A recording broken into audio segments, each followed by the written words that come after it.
Vamos entrar agora numa nova operação que é super importante para qualquer pessoa que queira aprender sobre processamento de dados. E essa operação é o join. E o join, o que ele faz? É uma operação que ele junta duas bases de dados. Ela tem esse nome de join que vem do SQL, e ela tem esse nome porque join significa juntar. Então, o objetivo de um join, geralmente, é juntar duas tabelas. E aí, a maneira como a gente faz essa junção é por meio de um conjunto de chaves, ou seja, campos comuns entre duas tabelas, e a gente faz a junção das bases numa base única final por meio da combinação dessas chaves. Então, por exemplo, se eu tenho na minha base de escola o código do município e eu tenho na base do IBGE o código do município, eu posso agregar informações do IBGE sobre aquele município, sei lá, por exemplo, nome, número de habitantes e tudo mais, para a base de escola, fazendo a operação de junção. Então, o objetivo, no final das contas, é agregar a informação de uma base em outra, né? E aí gerar uma base nova como resultado dessa operação. Só que a maneira como você faz o join, ela pode variar. E em geral, na verdade, existe mais uma maneira, eu acho que além das que a gente está colocando aqui, existem quatro maneiras de você se juntar duas tabelas. Então, a gente vai ver em detalhe como essas operações funcionam, mas a gente fala que tem quatro que são, o inner join.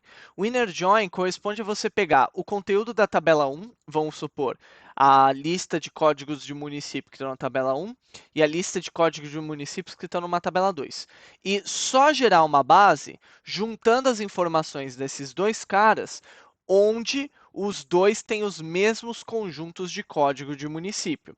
Então, vamos supor que aqui eu tenha 5.000 códigos de município e aqui eu tenha outros 4.000 códigos de município e desses 3.000 estão tanto na tabela 1 quanto na tabela 2.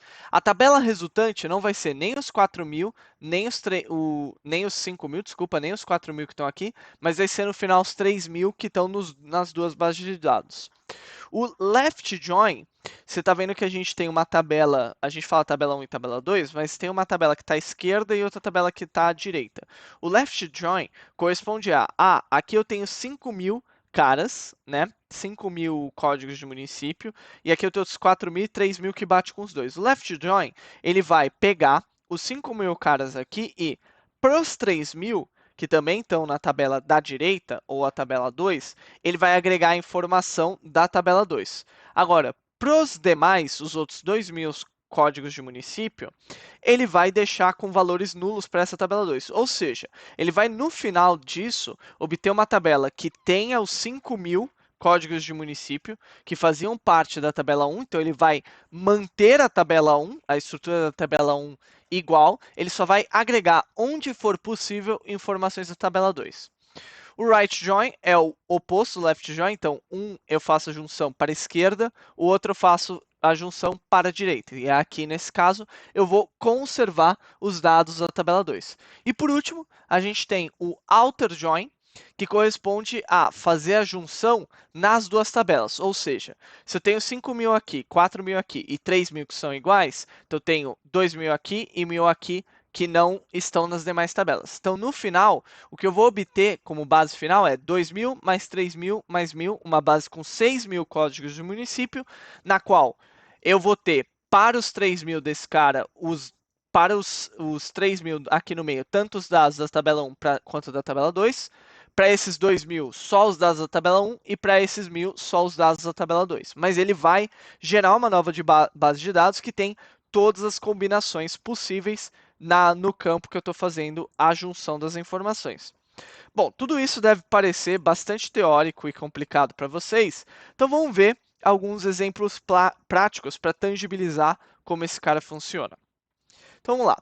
Vamos supor aqui que a gente queira juntar a informação da base de DEB, que é o meu DF3, né, que eu tenho o IDEB por ano, à base DF1, que é o meu datamart de escola, as minhas informações do censo escolar. Bom, eu quero adicionar a informação do IDEB à base de escola. No Pandas, o join ele vai funcionar através de uma função chamada merge. Então, eu posso colocar df1, colocar aqui ponto .merge, e aí, quando eu coloco o ponto .merge aqui, o meu df1 passa a ser a minha base à esquerda. Então, eu quero pegar os dados da base de Deb. Então, eu vou falar, olha, eu vou pegar o meu df3, e aqui a base de Deb, ela tá por ano. Então, eu vou fazer o seguinte, eu vou falar, olha, por favor, me dê os dados do ano de 2019, então estou filtrando essa base, e aqui eu vou adicionar somente o dado de IDEB aí. Então o que ele vai acontecer? Eu estou juntando esse cara, é a minha base esquerda, e esse cara aqui que eu criei é minha base da direita. Aí eu tenho que falar qual que é o campo em que eu vou juntar esses caras. E aí eu posso especificar, olha, o campo da esquerda, da base da esquerda, é o ID escola, e o campo da base da direita é o campo ID escola também. E a maneira como eu vou fazer o join, que é o how. Então aqui, como você deve esperar, tenho inner, left, right e outer. Então aqui nesse caso, eu vou fazer um left nesse primeiro momento. Então vamos ver o que vai acontecer. Quando eu fizer isso aqui, ele vai pegar minha base de escola, a gente lembra que tinha 224.229. Então, ele conservou minha base da esquerda. Ele tinha 236 colunas, agora ele tem 237. Por quê? Porque ele adicionou aqui no final os dados de DBI. Agora, você deve estar olhando e falando, pô, mas tá todo mundo nulo aqui. Não se preocupa, na verdade, se eu pegar aqui o IDEB aí, e eu vou dar um count, só para a gente ver, você vai ver que ele preencheu 42 mil escolas. Só tem 42 mil escolas que têm informação do IDEB aí, por isso que ali apareceu com nus, mas ele preencheu sim para essa nova base de dados que foi gerado, que no final eu peguei o meu datamart escola e agreguei informação de IDEB aí. Então, vamos olhar um pouquinho no detalhe para esse merge aqui e ver quais são os parâmetros dele. Né? Então, ele mescla um data frame ou um conjunto de objetos séries nomeados num novo data frame. E aí ele tem alguns parâmetros. Né? A gente já viu que ele recebe o parâmetro que é o data frame da esquerda e o how aqui, o how, que é a maneira como eu vou juntar as bases de dados. Que aí aqui eu descrevi 4, que é o left, right, o outer e o inner, né? Só que existe um último, que é o cross, que eu não vou entrar em detalhes aqui, que eu não acho tão pertinente para a maioria das coisas que a gente faz, mas ele tem a explicação aqui, que ele gera o produto cartesiano entre esses caras. Então, a gente viu aqui o left on e o right on, que é os campos da esquerda e os campos da direita dos data frames, que a gente viu que podem ser strings ou listas. Aqui no caso eu passei lista, porque tanto faz eu passar a lista de um campo ou uma única string de campo, mas eu sempre prefiro passar a lista para manter a consistência. Mas existe um outro parâmetro aqui, que é esse on. E esse parâmetro on, né, tá vendo que aqui os dois campos têm exatamente o mesmo nome? Eu poderia aqui ter substituído o left on por simplesmente um on aqui. E aí, ao fazer isso, ele iria gerar o merge da mesma forma. Por quê? Porque os dois campos, os dois data frames têm exatamente os mesmos nomes de campos, então eu não preciso passar um left on e right on. Isso aqui é muito mais usado quando os nomes do mesmo campo estão diferentes entre as bases de dados. Daí você vê aqui que tem um left index e um right index. Por quê? Porque o merge, eu posso fazer a operação de mesclagem, que é a operação tradicional do join, que é fazer a mesclagem por meio de um campo. Né? Ou seja, eu estou usando uma coluna para fazer a junção dos dados. Mas, como no Pandas, vocês devem ter notado que muitas das vezes a gente pode fazer junções pelos índices, o, um, o Pandas nos dá a opção de usar os índices como chave de junção também. Então, se eu quisesse, eu poderia ter utilizado o left ou right index, que aqui nesse caso são booleanos, para dizer, olha, junte os dados nos índices do dataframe da esquerda ou junte os dados no índices do dataframe da direita. Então, isso aqui é pouco comum, essa operação, para ser bem sincero. Então, por isso, eu nem vou mostrar um exemplo disso aqui, mas existe a possibilidade de você também fazer a junção por índices. Aí tem um sort, que ele basicamente, o que ele vai fazer? Ó, vamos olhar para o nosso dataframe. Eu acho que, infelizmente, o nosso dataframe já está misturado, mas eu vou fazer o seguinte. Pegar aqui e dar um sample de 100 escolas. Opa, sei lá o que é isso, deve ser algum código de base de dados. Então aqui peguei um sample das escolas. Está vendo que está fora de ordem o ID escola? Então eu posso chegar aqui e falar, ó, coloca um sort igual a true. E aí o que ele vai fazer? Depois que ele fizer a junção das bases de dados, ele vai fazer um sort no campo de ID escola. Tá? Então ele vai fazer com que isso aqui fique ordenado de maneira adequada. Tá? Então tem o sort aqui, que é uma opção, o padrão é não ordenar nada. E aí você tem aqui os sufixos. Bom, os sufixos é uma parte importante de como trabalhar com essas mesclagens. Então eu vou tirar aqui de volta o sample e tirar o sort. Então a gente volta a ter aquela mesclagem que a gente estava vendo. Só que agora eu vou pegar esse cara aqui e vou fazer algo bizarro, mas é só para motivos de aprendizado. Então, eu vou fazer o merge, o resultado do merge desse cara com esse cara aqui de novo. Então, veja que, nesse caso, quando eu juntei esse dataframe ao dataframe 1, não existia o campo IDBI dentro do dataframe 1. E aí ele foi lá e gerou o campo. Beleza, muito legal. Agora, quando eu fizer o merge de novo com esse dataframe, o campo IDBI já existe. Então aí a grande dúvida é, o que acontece com esse novo campo de DBI? Bom, o Pandas não descarta essa informação. Na verdade, o que ele faz, se você for ver aqui no final, é que ele adicionou um x e um y para os dois campos. O x é o desse primeiro merge aqui e o y é o desse segundo campo aqui. E esse x e y, ele é determinado pelos sufixos. Tá? E os sufixos, eles são feitos para o seguinte, quando você está fazendo merge de uma base na outra e o campo que você está adicionando à base já existe na base anterior, você basicamente vai adicionar um sufixo ao nome do campo para garantir que aquele campo, o campo original e o campo novo tenham nomes diferentes, porque não é uma boa ideia, por motivos óbvios, você ter no mesmo data frame dois campos de nomes iguais. Então aqui eu posso inclusive alterar esse parâmetro de sufixo, e o sufixo ele espera uma tupla. E a tupla ele tem o que? O valor da esquerda, o sufixo que deveria ser aplicado na base da esquerda, que eu vou deixar vazio, e o sufixo que tem que ser adicionado à base da direita, que é o que eu vou colocar underline novo. E aí agora o que a gente vai ver lá na direita do meu data frame é que ele tem o IDEB que é o IDEB original, e ele adicionou um IDEB novo, né, a essa base de dados, tá? Então, beleza. A gente tem essas opções aqui. E aí depois a gente tem copy, que o padrão é true, ou seja, nesse caso, a gente sempre vai gerar uma cópia do data frame. Então, isso aqui é um novo data frame que eu estou gerando, tá? Eu não estou, de forma alguma, alterando o data frame original.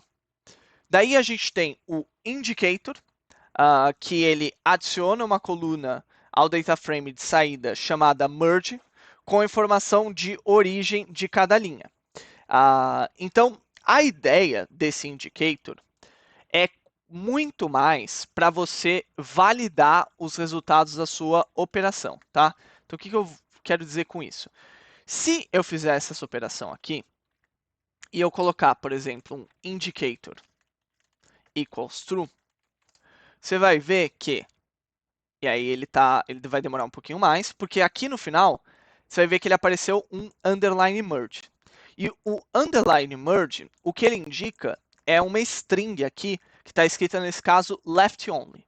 Se a gente pegar essa string aqui e der um value counts nela, só para vocês verem o conteúdo dela, o que, que ela deu?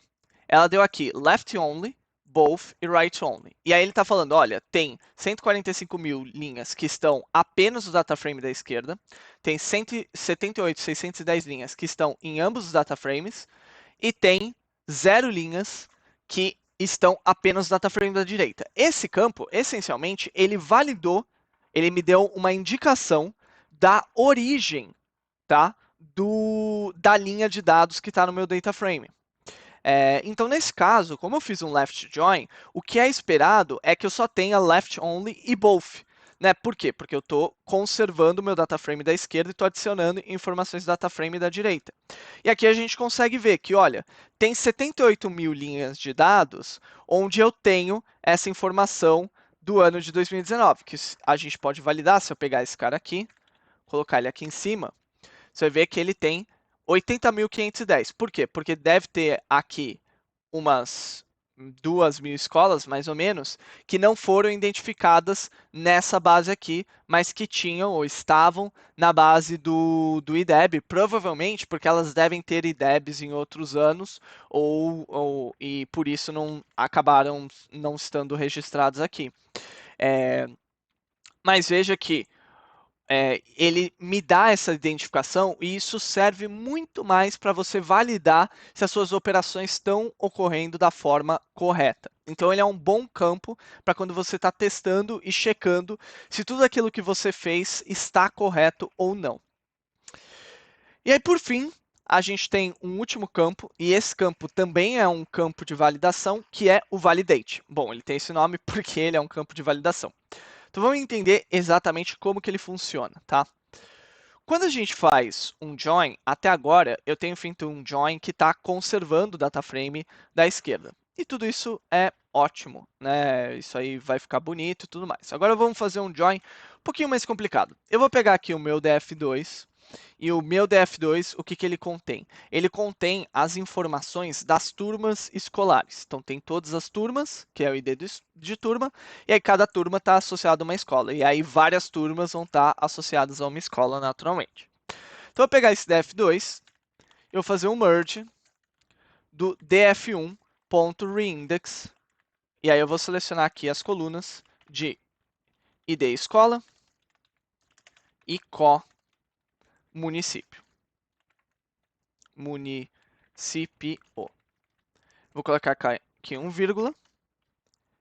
Vou colocar um how left e vou fazer minha operação. Note que aqui eu não coloquei a coluna on, porque por padrão no merge, e isso é algo que eu gostaria de destacar, se eu não colocar um on, left on, right on, que seja, ele vai assumir que o merge que você quer fazer, ele vai ter de ser feito em todas as colunas comuns do data frame. Nesse caso, só tem uma coluna comum entre o df1 e o df2, que é o ID escola, e aí por isso, lá no final da minha base, você vai ver que ele adicionou o código de município daquela escola. Beleza. Agora, o que, que o validate vai me dizer? Olha, nesse caso, o que, que acontece? Vou voltar lá para trás. Como eu falei, uma escola terá várias turmas, certo? Então, o que acontece? Quando eu incorporo a informação do DF1 no DF2, eu estou fazendo uma operação em que eu tenho muitos, certo? Porque eu tenho várias linhas aqui, para 1. Ou seja, só existe uma linha no DF1 que vai bater com múltiplas linhas do DF2, porque o DF1 está a nível escola e o DF2 está a nível turma. Então, se eu colocar aqui um validate e falar, olha, a minha expectativa é que eu tenha muitas linhas para uma, que é n para 1, e rodar esse cara aqui. Desculpa, não n, m. Se eu tenho muitas linhas para uma e rodar esse cara aqui, veja que ele trava nesse validate, mas ele me devolve o mesmo resultado. Por quê? Porque ele está validando se de fato o resultado da minha operação foi que para cada múltipla linha que eu tenho aqui, eu encontrei um único par equivalente do DF1. Agora, se eu falasse que isso aqui tem uma equivalência de 1 para 1, a afirmação que eu estou fazendo aqui é que essa base e essa base estão no mesmo nível de granularidade, ou seja, as duas teriam que estar a nível escola ou as duas teriam que estar a nível turma. E aqui, veja que ele dá um erro, porque ele fala que as chaves no data frame da esquerda, que é esse df2, e no caso as chaves é apenas o ID escola, não são 1 para 1. Por quê? Porque no df2 a mesma chave aparece múltiplas vezes. Então, o validate é uma operação importante para você checar se a sua expectativa aqui, se o resultado da sua operação está batendo com a sua expectativa sobre como esses data frames deveriam se unir, ok? E aí, o que acontece? Por que isso aqui é importante? Porque uma das partes mais importantes, um dos casos mais comuns que a gente vai observar de erro quando a gente fizer a junção das bases de dados, é justamente os casos em que o merge ocorre quando um data frame tem dados duplicados. Então, vou colocar esse cara aqui para cima, só para a gente manter aqui separado, para eu dar uns exemplos desse problema aqui que a gente vai observar. Então, ó, vamos supor que eu pegue agora o meu df1, que eu peguei esse cara aqui, né? E agora eu faço o contrário. Eu dei um merge desse cara com o df2. E aqui eu vou pegar id escola e id turma. Né? Até agora, a gente estava trabalhando com relacionamentos na qual eu tinha muitos para um ou um para um. Né? Só que o que acontece se eu tenho um para muitos, que é o relacionamento que eu tenho aqui? O ID de escola aparece várias vezes. Nesse caso, veja o que ele vai acontecer, que a minha base, que tinha 229, eu acho, mil linhas, ou 224 mil linhas, no DF1, passou a ter 2 milhões 396 mil linhas aqui. Por quê? O que acontece? Quando eu executo esse cara aqui, e aí ele está num relacionamento de um para muitos, o resultado da operação vai ser que ele vai duplicar as linhas onde ele encontrar várias chaves equivalentes no data frame da direita. Isso pode ser extremamente problemático e é extremamente preocupante, especialmente quando eu tenho cenários em que, por algum motivo, eu não esperava que a minha base da direita tivesse dados duplicados, ou que a minha base da esquerda não tivesse dados duplicados, e isso pode gerar problemas no resultado da minha operação. Aqui eu vou mudar até para um alter, para vocês verem que ele tem até um pouquinho mais, não, tem o mesmo número, 236.301, não mudou nada. Então aqui, o validate seria particularmente importante, porque se eu falasse, olha, minha expectativa é 1 para 1, né, que é a maioria, é uma boa parte das expectativas que a gente tem quando faz merge data frames, ele falasse, esse merge não é 1 para 1, aí você fala, você deveria travar a execução do seu código aqui, porque tem algum erro na base de entrada. Nesse caso aqui, a gente sabe que a equivalência é 1 para muitos, então 1 para m, então aqui a validação vai me dar que está tudo certo e o resultado é aquele esperado. Mas o merge, essa operação que a gente faz para juntar base de dados, e aí você pode entender por que isso aqui vai ser particularmente relevante, né? Porque se eu trocar aqui, por exemplo, por TP dependência, ou pode ser TP dependência ou qualquer outra coisa aqui, eu poderia fazer agrupamentos dessa base resultante e puxando dados das outras bases. E isso a gente vai ver que vai ser importantíssimo quando a gente for fazer análise de dados.